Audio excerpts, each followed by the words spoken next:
Hi, my name is Wyatt Groff and I'm the owner of Hammersmiths, and today I want to talk to you about treated timber products. Like the products you see in front of you here, I want to explain to you what they're treated with and how they're used. You can see a selection of products here from things like veranda brackets, roof finials, spindles, fence post capitals, eave brackets, and even laser cut panels. All of these products get used on the outside of the home and they're all treated to a H3 treatment level. So what does H3 treatment level mean? Well, a H3 treatment level is a level of treatment designed for above ground application. H4 means it can go underground, but H3 is above ground.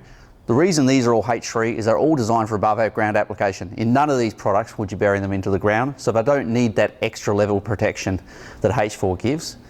So when we manufacture these products, they're manufactured raw out of pine, untreated, and then it goes to a treatment plant to be H3 treated, also known as LOSP, which means liquid organic solvent preservative, but H3 is probably the more common term used in the industry today.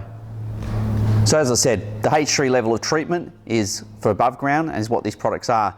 What's really important though when you have treated products is it's only a surface treatment. And if you have to in any way cut the product, then you need to retreat that surface before painting it. Otherwise, that part of the surface will be untreated and it will be susceptible to wood rot and fungi, and slowly your product will deteriorate. For the purpose of retreating a product, we recommend two items. One is N-Seal Clear, which is a spray-on applicator.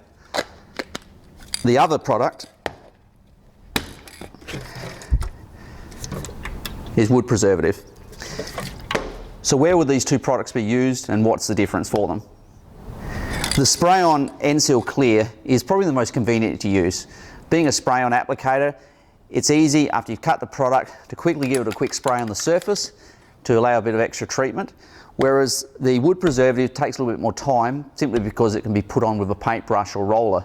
The wood preservative is really designed a little bit more if you actually have timber that hasn't been treated, or timber that maybe has had a large section cut out of it and it's a bit too much to try and just spray it.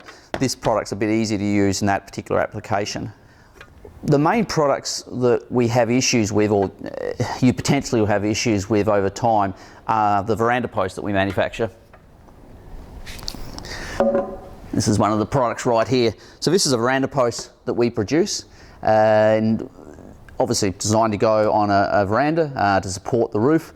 This particular product is probably the most susceptible product we'll have to wood rot. And the reason for that is, what carpenters would tend to do is when they install this, they will cut the bottom or the top to fit it into the actual fascia. The issue with that is they then don't retreat that area. So what happens is they put some paint on it, but over time the paint breaks down, water starts getting into it, the treatment is not there, and then slowly the post starts rotting.